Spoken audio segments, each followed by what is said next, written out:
Pasukan na naman sa Lunes kaya dagsa ang last-minute shopping para sa school supplies sa SM Supermalls. Yan ang agenda report ni Andrea Salve live from SM Mega Mall. Andrea, go ahead.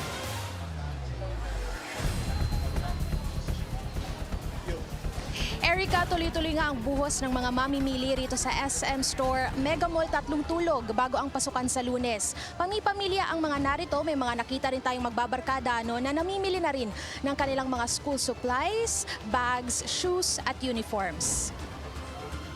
Sa gitna ng naglilipa ng online shopping platforms, marami pa rin ang pinipiling personal na mag-shopping. At yan ang pinaghandaan ng pamunuan ng SM Store Mega Mall lalo't pasukan na sa susunod na linggo.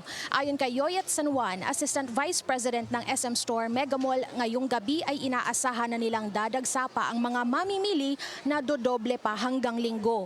Bagaman tapos na ang kanilang mega sale, may iilan pa ring brands dito sa SM Mega Mall ang may ongoing discounts. Para sa mga nagbabalak pang mamili, mayroong all-in-one school pack ang SM Mega Mall sa halagang 399 pesos. Meron na yung backpack, notebooks, pad paper na available for grade 1 to high school, bond papers, envelope, pencils, ball pens at iba pang gamit. Sa bags, 599 ang pinakamababang presyo. Sa mga sapatos na panlalaki, 599, ganun din sa pambata. Sa pambabae, meron namang 499 at sa uniforms, 499 to 599 ang presyuhan. Sabi ni Ms. Yoyet, isa ang balik eskwela sa kanilang mga pinaghahandaan ng ilang buwan. Mas gusto pa rin daw kasi ng mga mamimili na makita, mahawakan at personal na makumpara ang kalidad at presyo ng mga produkto. Prepared daw para rito ang kanilang mga tauhan.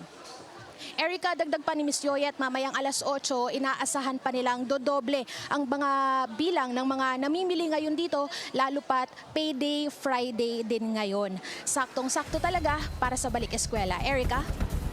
Andrea, of course, aside from the mentioned discounts na binanggit mo kanina, may napansin ka bang pagtaas ng presyo sa mga bilihin ng mga school supplies ngayon?